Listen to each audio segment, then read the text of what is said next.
are you all doing? Before we start today's radio broadcast, I have a small request. Please give this video a like and subscribe to the channel. It really helps us keep bringing you content like this. And one more thing. Where are you watching from and what time is it for you? Let us know in the comments section below. Now, let's get started with today's broadcast. Good evening, listeners. This is Alex broadcasting live from the VoiceCast studio. Tonight, I bring you news that no broadcaster, no human being ever hoped to deliver. The world, as we know it, stands on the precipice of a catastrophe unlike any in recorded history. Moments ago, an emergency alert confirmed the unthinkable. A massive asteroid, one large enough to alter life on Earth, is on a direct collision course with our planet. Its impact is imminent. This information comes from an emergency briefing issued by the United Nations Space Surveillance Taskforce. For weeks, scientists monitored the asteroid codenamed Helios, hoping against hope that its trajectory might shift or mitigation efforts could succeed. Tonight we've learned there's no longer any doubt. The collision is unavoidable. Helios will strike Earth within the next 12 hours. Imagine, for a moment, the world hearing this at once. Phones lighting up with the alert, television screens interrupting their broadcasts, social media bursting at the seams with frantic updates. This is not a movie. This is not a drill. This is reality. Governments worldwide have issued emergency warnings, urging calm and cooperation. Yet, how can anyone stay calm in the face of the unimaginable? Streets are filling with chaos, homes with tears, and hearts with questions no one dares to answer. Reports are already pouring in from every corner of the globe. In New York, crowds gather outside City Hall, demanding answers. Supermarkets in Berlin and Buenos Aires are overrun as people scramble for supplies. In Tokyo, temples echo with the sound of prayers. And here in the studio, we feel the weight of it all, the disbelief, the fear, the desperate hope. I've just intercepted an alert from the European Space Agency. Allow me to read it to you. Helios, a carbonaceous asteroid approximately 10 kilometers in diameter, is expected to make impact at 22:47 GMT. The projected strike zone spans the central Atlantic Ocean. Anticipated effects include mega tsunamis, global firestorms, and a prolonged impact winter. Citizens are urged to follow their national emergency protocols immediately. Further updates to follow. A 10-kilometer asteroid. For context, that's larger than the asteroid believed to have ended the age of the dinosaurs 66 million years ago. It's hurtling through space at speeds exceeding 20 kilometers per second, so fast that it could cross the distance from New York to London in less than 5 minutes. And it is coming for us. We now know that Helios was first detected nearly 6 months ago, though early calculations suggested it would miss us by a safe margin. Those calculations were tragically incorrect. By the time the revised data revealed its true trajectory, there simply wasn't enough time to act. Governments have tried. NASA, ESA, and other space agencies launched emergency deflection missions, but the asteroid's immense size and velocity rendered those efforts futile. Helios is unstoppable, and so here we are, faced with a question as old as humanity itself. When the end seems near, what do we do? Is this humanity's final chapter, or can we find a way to survive the unimaginable? Over the next few hours, I'll do my best to provide answers, or at least understanding. Together, we will explore what lies ahead, drawing on expert analysis, survivor accounts, and stories of courage emerging in these final moments. As I sit here, I can't help but think of how fragile we are. A speck of dust in the cosmic vastness, clinging to a pale blue dot we call home. Yet, in this moment, even as Helios speeds toward us, we are also something extraordinary. We are storytellers, dreamers, and fighters. We have crossed oceans, split atoms, and reached for the stars. If tonight truly marks the end of our journey, then let it also mark the beginning of something greater. Understanding, unity, a final testament to who we are. Stay with me, listeners. The story is far from over. This is Alex from VoiceCast, and tonight we face the unthinkable together. Let's take a moment to fully understand the force hurtling toward us, the object that has brought humanity to this critical juncture. Its name is Helios, a name steeped in irony, as if it were a celestial tribute to the sun, though its arrival threatens to plunge us into darkness. Helios is a carbonaceous asteroid measuring approximately 10 kilometers in diameter. To put that into perspective, it's about the size of Mount Everest, a hulking mass of rock and metal, racing through the cosmos at an unfathomable 20 kilometers per second. At such speeds, it could traverse the entire United States in under 3 minutes. Its trajectory, confirmed by the world's leading space agencies, is precise, unwavering, and final. Helios will collide with Earth, and there is nothing we can do to stop it. The story of Helios began 6 months ago, when astronomers at the Pan-STARRS Observatory in Hawaii detected an unusual object in the Kuiper Belt. At first, it was cataloged as just another near-Earth object, one of the thousands that orbit our planet harmlessly. But within weeks, data from NASA's Jet Propulsion Laboratory began to paint a far grimmer picture. Calculations revealed an elliptical path that brought Helios dangerously close to Earth. Initially, scientists believed it would pass at a safe distance, narrowly missing us. But as more observations were gathered, the reality became clear. Helios was locked into a collision course. By the time the data confirmed this, only 3 months remained until impact. Far too little time for humanity to mount an effective response.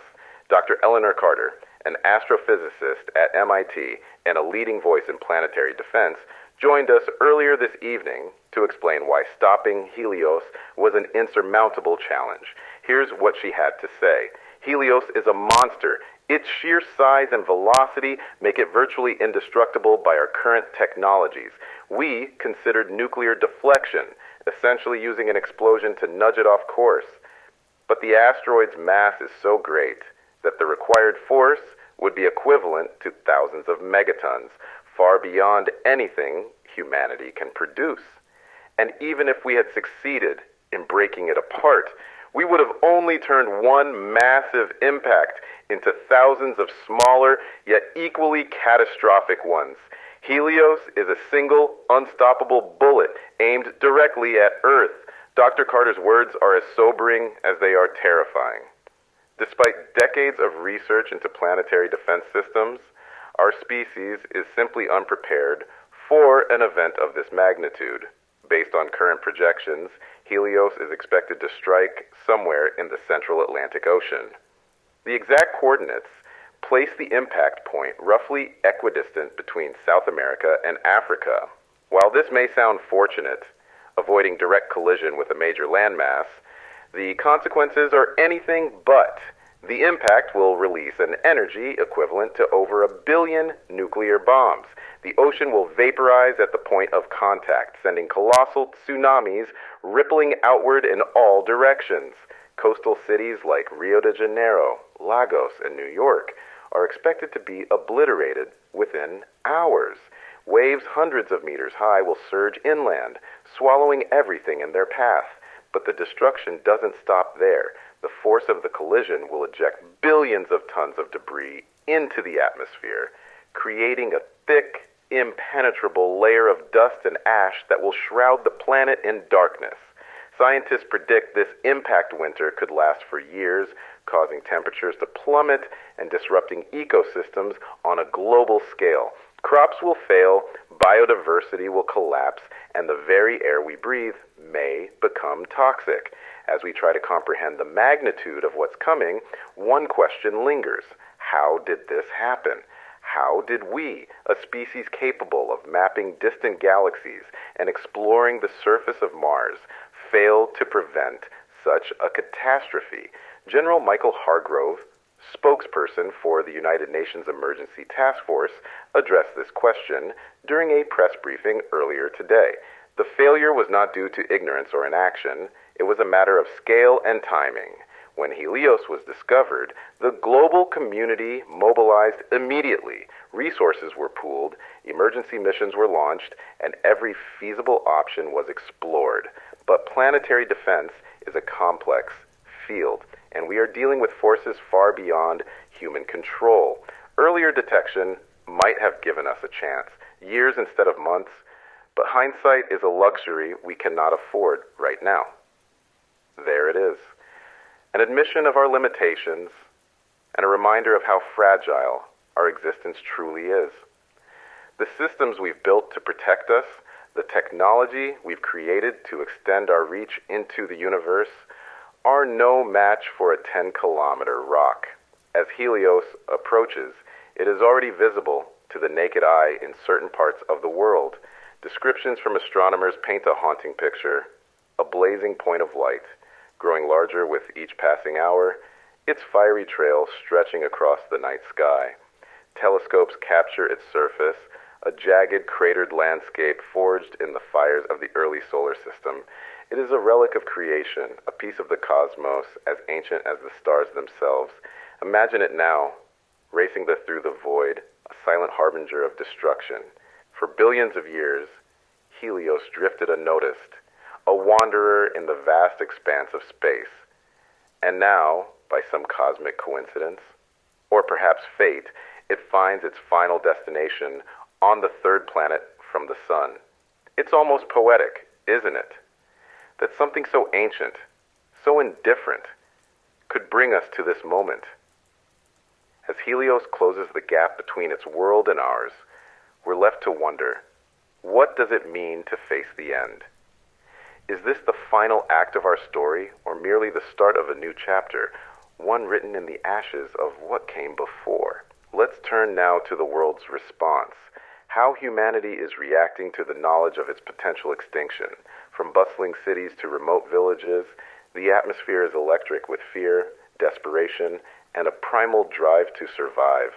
As news of Helios spreads, the reaction is immediate and visceral. In cities across the globe, crowds gather outside government buildings, their voices a cacophony of outrage and desperation.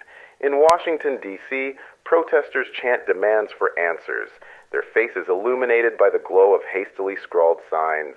Why weren't we warned? Is this the end? Police form barriers, but the mood grows more chaotic with each passing hour. In Mumbai, markets are overrun with panic buyers. Families clutch overflowing bags of rice, canned goods, and bottled water, their eyes darting anxiously as arguments erupt over dwindling supplies. The aisles of supermarkets in London, Paris, and Cape Town have been picked clean. Shelves barren except for the items no one deems useful. Luxuries and frivolities abandoned in the face of survival. Riots have broken out in Sao Paulo, Los Angeles, and Jakarta as panic turns to lawlessness. Fires blaze, and looters seize whatever they can carry. Meanwhile, highways are choked with cars bumper to bumper as people flee cities in search of safety. Where they're going, many don't even know. They only know they have to leave. Safe zones, or at least the perception of them, have become magnets for mass migrations. In Europe, rumors that mountain ranges might offer protection have led to a surge of people heading for the Alps and Pyrenees. In North America, the Rockies and Appalachians have become temporary havens for families abandoning their homes in coastal cities. But even these places are becoming overcrowded, and tensions are high as resources run thin. Governments worldwide are scrambling to maintain order amidst the chaos. In high-risk areas, enforced curfews have been implemented, with drones and military patrols ensuring compliance. In the Philippines, an official decree orders coastal residents to evacuate immediately, though many refuse, unwilling to leave their homes behind. The same story plays out in New York City, where Mayor Andrea Sanchez issues a solemn statement. To every New Yorker listening, you must leave. This is not a request, it is an order. Staying here will mean certain death. Gather what you can carry and head inland. Your lives and the lives of your loved ones depend on it. But for every leader urging calm and cooperation, there are others whose actions suggest a darker reality. Reports have surfaced of bunkers being hastily constructed for high-ranking officials and the ultra-wealthy.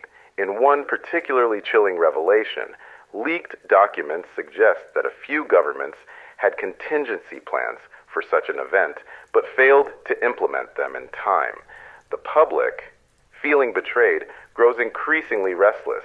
Conflicting messages from global leaders only add to the confusion. While some urge unity and solidarity, others focus on national self-preservation, closing borders, and hoarding resources. The result is a fractured global response.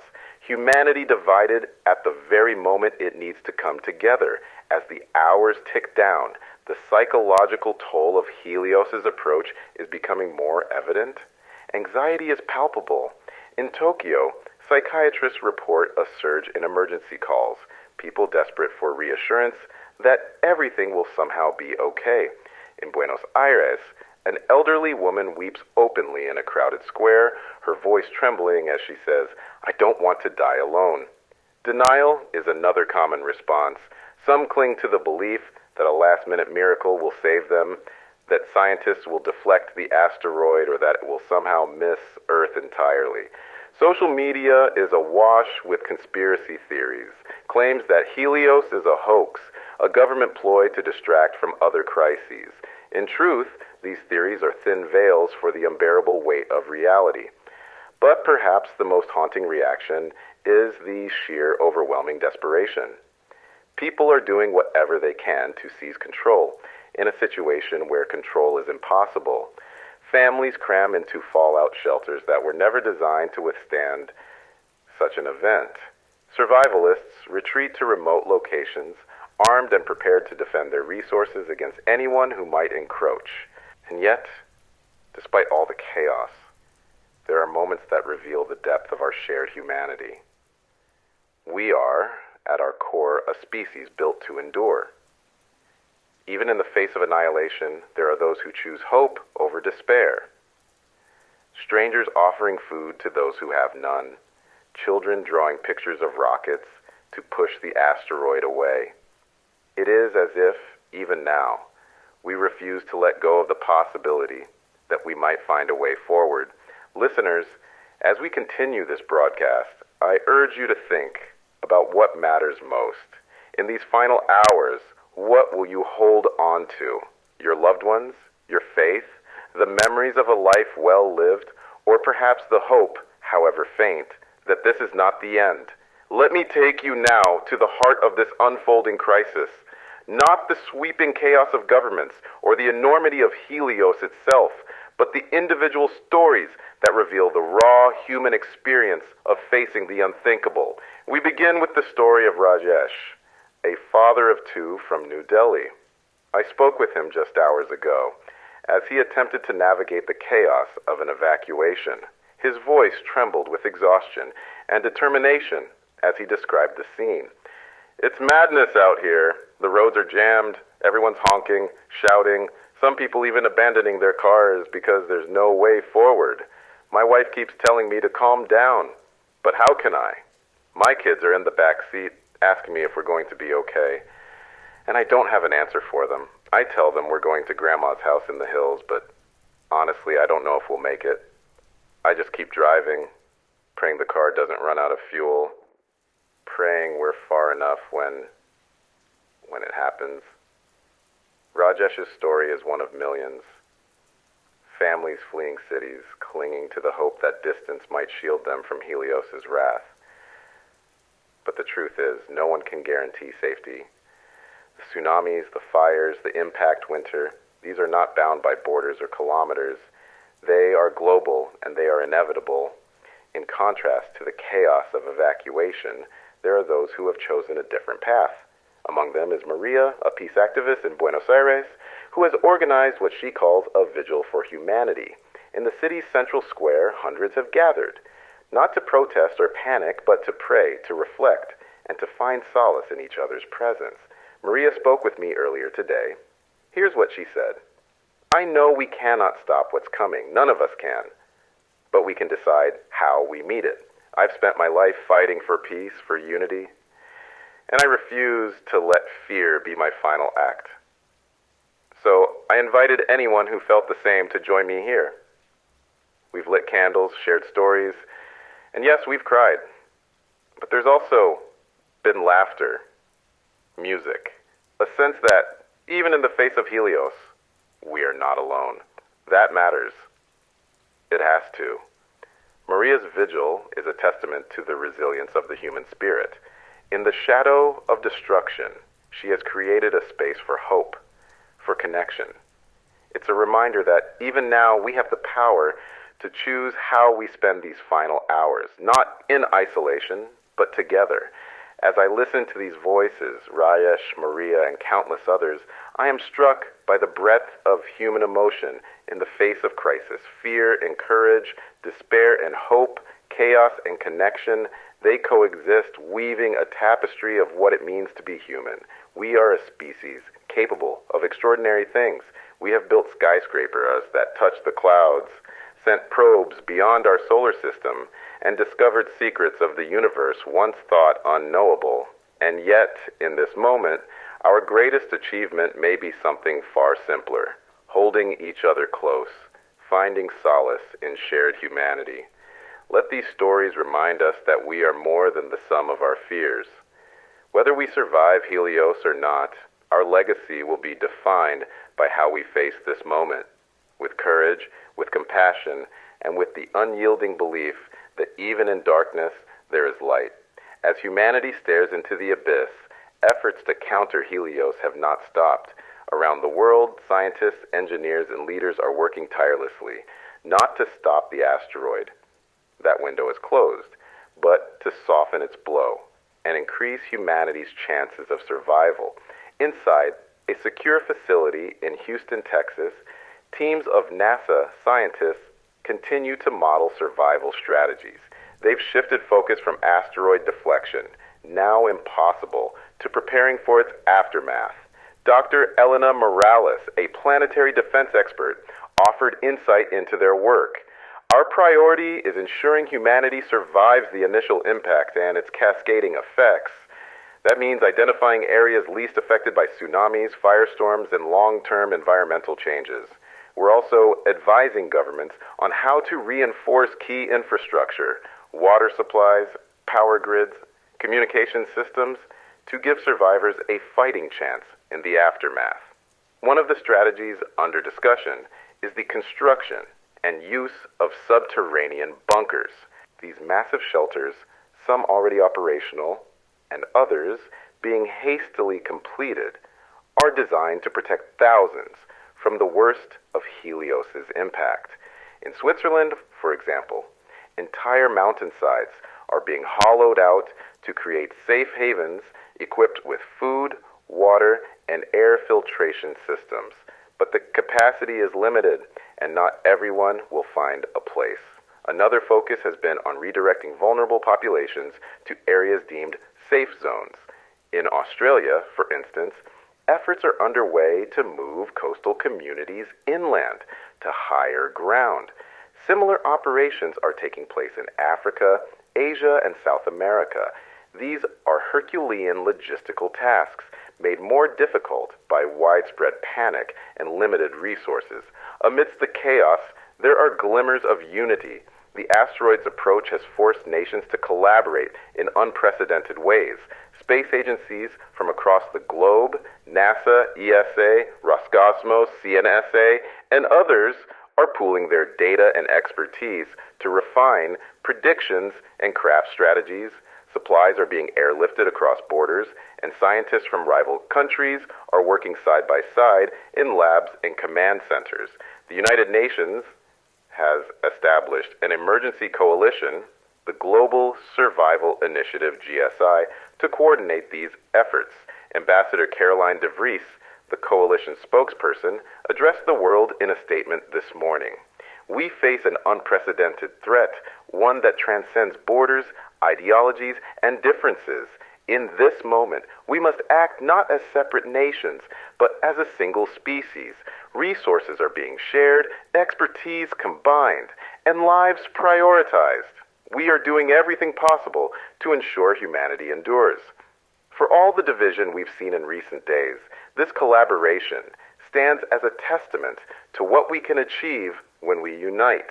Yet the question remains, will it be enough? Scientists have outlined several scenarios, each with grim but varying levels of survivability. In the projected impact zone, the central Atlantic Ocean, survival rates are effectively zero. The energy released upon impact will vaporize everything within hundreds of kilometers, creating a crater in the ocean floor and sending mega tsunamis racing outward. For coastal regions across the Americas, Africa, and Europe, the outlook is similarly dire. Cities like Lagos, New York, and Rio de Janeiro are expected to be inundated within hours. Further inland, survival depends on preparation and location. Mountainous regions and areas shielded from the direct path of the tsunamis may provide refuge, but even these places will face fallout from fires, debris, and the long-term climate effects. The most chilling scenario is the global impact winter. The dust and ash thrown into the atmosphere will block sunlight, plunging temperatures worldwide. Crops will fail, ecosystems will collapse, and the planet could enter a period of near-total darkness lasting years. Scientists estimate that under such conditions, survival rates could drop to less than 10% of the global population. Amidst these bleak predictions, there's a new development, a whisper of hope, or perhaps another layer of uncertainty. I just received an update from Dr. Marcus Weber, a senior astrophysicist at the European Space Agency. He shared an intriguing discovery. Helios's trajectory may not be as fixed as we thought. Recent observations suggest that gravitational forces from the moon may be exerting a subtle but measurable influence on Helios's path. While this won't prevent a collision, it could alter the impact point slightly, potentially moving it farther into the Atlantic. This would reduce the immediate threat to major landmasses and coastal populations, though the overall global effects would remain catastrophic. A deviation, even a small one, could make a monumental difference. A shift of just a few hundred kilometers might spare millions of lives. But this uncertainty is a double-edged sword. If the trajectory shifts closer to land, the devastation could be even worse. Scientists are racing against time to refine their models, but for now, all we can do is wait. As we consider these efforts, the bunkers, the evacuations, the collaborative research, it's clear that humanity is fighting with every tool at its disposal, and yet we are reminded of our limits. For all our ingenuity, we remain at the mercy of forces far beyond our control. Still, there is hope in the fight itself. The willingness of scientists, leaders, and ordinary people to face the impossible and try anyway. That resilience, that refusal to give up, is perhaps the truest measure of humanity. As the countdown to impact continues, the world has entered a strange and unprecedented state, a mixture of eerie calm and profound emotion. The final hours are here, and with them, humanity is finding ways to face what lies ahead. Let me take you through this moment, not as a broadcaster, but as a witness to the most extraordinary chapter in our shared history. In cities once filled with life and movement, the streets are now hauntingly empty. Shops are shuttered, their signs swaying in the cold wind. Vehicles abandoned mid-evacuation line the highways, their owners having long since set out on foot. The silence is deafening, broken only by the occasional sound of sirens or the distant hum of helicopters. And yet, there are places where people have chosen to gather. Parks, open fields, and rooftops. They're drawn to the sky, wanting to catch a glimpse of the blazing point of light that is Helios. Families huddle together, their faces a mixture of fear and awe as they watch the asteroid grow larger with each passing hour. For some, it is a moment of reflection.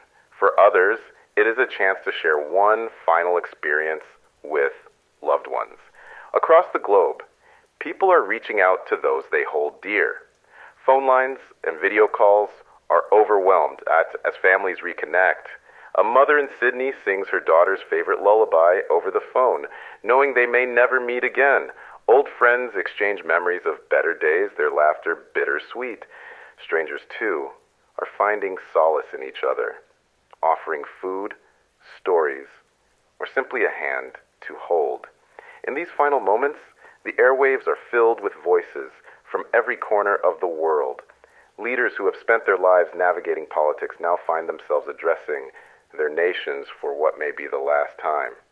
Their words are heavy with emotion, tinged with both regret and hope. Prime Minister Adebayo of Nigeria stands before a silent crowd, his voice steady as he delivers his message. My fellow Nigerians, we have always been a resilient people. Through the hardship and triumph, we have stood together. Let us do so now, in this moment, with courage and love. Hold your family close. Find strength in each other. And remember, even in darkness, our humanity is our greatest light. Religious leaders, too, are offering words of comfort. In Vatican City, Pope Francis addresses the world in a rare multilingual broadcast, urging unity and prayer. In New Delhi, temples echo with the sound of chants. And in Mecca, millions bow in unison, their prayers a testament to faith in the face of the unknown. Artists are also stepping forward, sharing their creations as acts of hope and remembrance. A singer in Rio de Janeiro strums her guitar on an empty street, her voice carrying a song that speaks of love and resilience. In Berlin, a pianist performs Beethoven's Moonlight Sonata in the shadow of the Brandenburg Gate, his notes floating into the still night air. These acts, small as they may seem, remind us of the beauty humanity is capable of creating, even as the clock runs out. To truly understand this moment, let me share the voices of those living it. Earlier today, I spoke with Jane, a journalist reporting from Cape Town. Her words captured the eerie calm of a city bracing for the inevitable. Cape Town has never been this quiet. The streets are empty, except for a few wandering souls who seem lost, unsure of where to go. The air feels heavy, like it's holding its breath. I walked to the waterfront earlier, normally bustling with tourists and street performers. Now, it's just the sound of the waves, and above them, Helios, burning like a second sun. It's surreal, Alex. It's like the city itself is mourning. And then there's little Mia, a 7-year-old girl from Toronto. Her parents reached out to share her thoughts, and her voice is a poignant reminder of the innocence that endures even now. I saw the asteroid in the sky. It's really big, but I think maybe it'll miss us. Mommy says it won't, but I think maybe a superhero could stop it, like in the movies. If they can't, then I just hope it doesn't hurt too much. I hope everyone gets to say goodbye.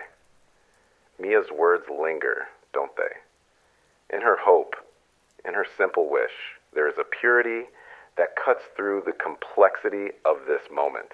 Listeners, this is the world we live in now, a world bracing for the unimaginable, but not without dignity, love, and courage. Stay with me as we continue to explore humanity's final hours. This is Alex, and I'll be here until the very end. As the hours slip away, the world holds its breath. In these final moments, humanity is finding ways to make peace. With the universe, with one another, and with the stories we leave behind. Let us return to the voices of those experiencing this moment, their reflections shaping the narrative of our last hours. Across the globe, the contrast between bustling shelters and silent streets is stark. In Mumbai, the old Chhatrapati Shivaji station has been repurposed into an emergency refuge, its platforms filled with families huddled under blankets. Volunteers distribute food and water, their movements brisk but compassionate. Children cling to their parents, their laughter now a rare and fragile thing. In contrast, the streets of Paris are hauntingly deserted. The Eiffel Tower stands as a lonely sentinel, its lights dimmed. A photographer captures the moment, knowing it may be one of the last images of the iconic landmark. Meanwhile, in remote Alaskan villages, The atmosphere is one of quiet acceptance. Indigenous elders gather their communities, sharing stories of resilience and survival, passed down through generations. For them, the asteroid is another chapter in an ongoing story of adaptation and endurance. In a touching turn, many leaders and broadcasters have chosen to share messages not of fear, but of remembrance and hope. In Tokyo, Prime Minister Kato speaks directly to the children of Japan. To the young people watching this, you are the dreams of our ancestors. Even if the stars fall and the earth trembles, you are proof that humanity dared to hope, dared to reach for greatness. Hold that within you, no matter what comes next. It's these words, simple, heartfelt, that carry the most weight. Around the world, people are not just preparing for an end, but creating legacies. Messages are being written, recorded, and sealed in time capsules to be discovered by future generations, or perhaps by no one at all. The Vatican has announced plans to preserve a library of human knowledge, while in Silicon Valley, engineers are racing to upload the sum of human culture into satellites to serve as a beacon for anyone who might one day find them. Allow me to share one more story. Earlier this evening, I spoke with Marcus, a retired firefighter in Seattle who spent his career saving lives. He's chosen to spend his final hours not in a shelter, but under the stars. I've seen a lot in my time.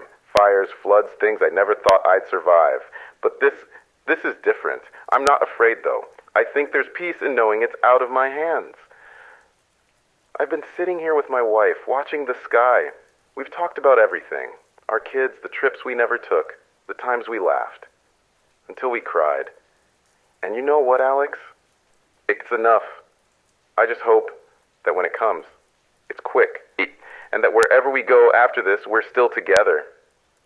Marcus's words carry a weight that transcends the moment. They remind us that even in the face of the end, there is grace, gratitude, and love. In the final moments before impact, it's not the fear or the chaos that defines us, but the stories we choose to share. The child who draws a picture of her family holding hands under a blazing sky. The couple who renew their vows on a quiet beach, waves lapping at their feet. The neighbors who gather to light candles and sing songs that echo into the night.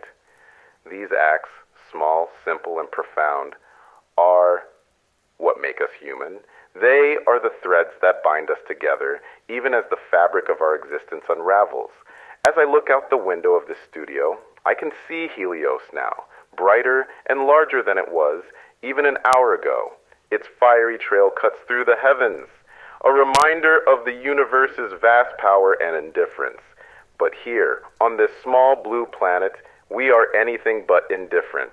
We are alive, we are feeling, and we are together. Listeners, wherever you are, whatever you're doing, know this. You are part of something extraordinary, a species that dared to dream, to explore, and to create beauty in the face of uncertainty. As we approach the final moments, hold on to that. Let it be your light. This is it. The final moments are upon us. Helios, the ancient wanderer of the cosmos, is now mere minutes from its collision with Earth. The air is electric, heavy with anticipation as the countdown begins. Across the globe, emergency sirens pierce the silence. In cities that were once bustling, the wailing sound reverberates through empty streets and crowded shelters alike. In Los Angeles, the sirens are joined by the crackle of emergency broadcasts, instructing people to remain indoors and brace for impact. In Johannesburg, church bells ring out, their chimes a somber backdrop to the rising chaos. Military vehicles patrol the streets of London, their loudspeakers broadcasting a final warning. Impact imminent. Seek shelter immediately. Repeat. Impact imminent. May God be with us all. It is a sound the world will never forget, a sound that carries not just a warning, but the weight of inevitability. At the European Space Operations Center, scientists are glued to their monitors, their faces illuminated by the glowing trajectory of Helios on their screens. In the control room, Dr. Marcus Weber narrates the asteroid's final descent. His voice broadcasts live to news outlets around the world. Helios is now entering Earth's exosphere. Its speed remains steady at 20 kilometers per second. Visual confirmation shows the asteroid's surface glowing with intense heat as it interacts with the atmosphere. Impact is expected in less than 3 minutes. It is surreal to hear the dispassionate language of science applied to something so cataclysmic. But for the men and women in those control rooms, this is their final contribution, a way to help humanity understand, even in its last moments.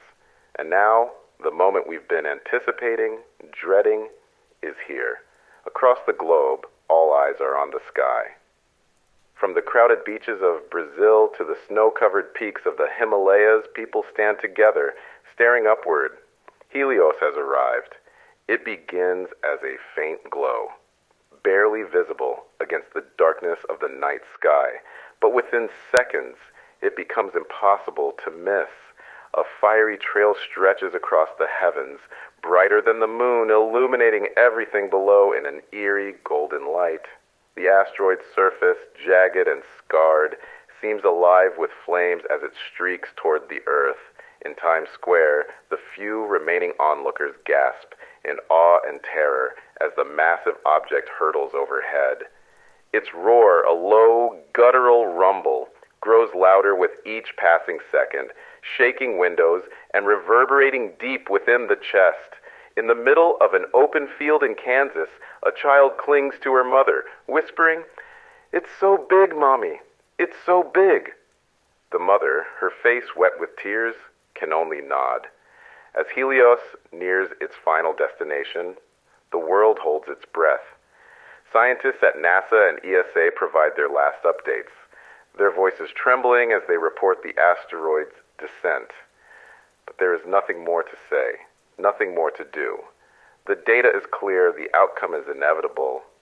And here, in the studio, I find myself struggling to describe what I see. The horizon is ablaze with light, a searing brilliance that seems to consume the sky itself. The asteroid grows larger, closer, until it dominates everything. It is more than an object. It is a force, a reminder of the vastness and power of the universe. In these final moments, there is no chaos, no panic, only silence, only awe. And now, listeners, the moment is here. Helios, the celestial giant, will meet the Earth. As the world holds its breath, the question remains, what comes next? Will humanity endure, or will this be the end of everything we know?